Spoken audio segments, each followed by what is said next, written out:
Kumusta mga kaibigan? Welcome sa Pinoy Tips TV. Napakarami sa atin ang nakakaranas ng pananakit ng kaso-kasuan, dulot ng gout o arthritis. Napakahirap magka-gout o arthritis, lalo na't pwedeng limitahan nito ang ating pagkilos dahil sa pananakit ng mga kaso-kasuan. Pero alam nyo ba na may mga paraan upang maiwasan ang mga kondisyong ito?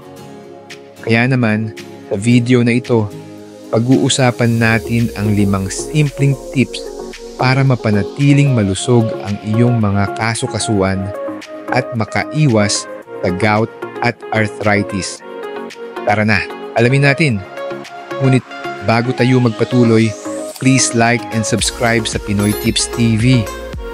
Alamin muna natin kung ano ang gout at arthritis.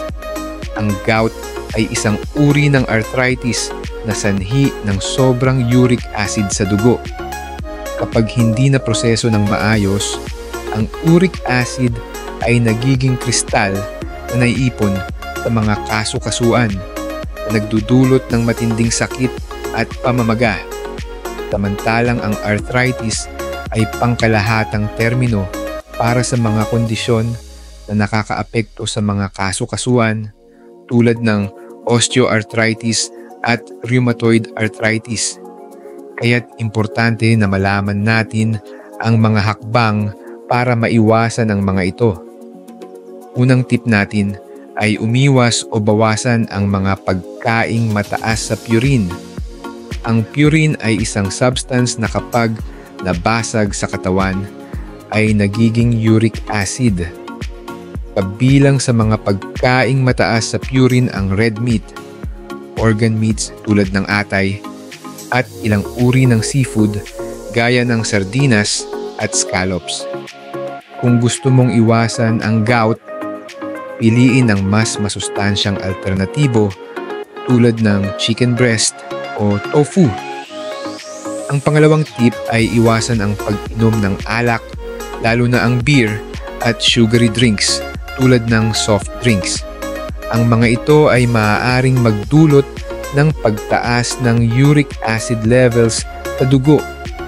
Kapalit nito, ugaliing uminom ng tubig o unsweetened beverages para sa malusog na katawan.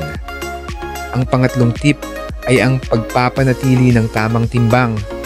Ang labis na timbang ay maaaring magdulot ng dagdag na pressure sa mga kaso-kasuan at magpalala ng gout at arthritis. Subukan ang regular na ehersisyo at balanced diet para maabot at mapanatili ang healthy weight. Ang pang-apat na tip ay kumain ng mga pagkaing may natural na anti-inflammatory properties tulad ng mga gulay, berries, nuts at fatty fish gaya ng salmon. Ang mga pagkain na ito ay nakakatulong na mabawasan ang pamamaga at pananakit ng mga kaso-kasuan. Tandaan, ang tamang pagkain ay susi sa malusog na kaso-kasuan.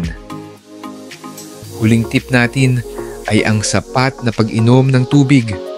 Ang tubig ay tumutulong sa pag-flush ng sobrang uric acid sa katawan sa pamamagitan ng ihi.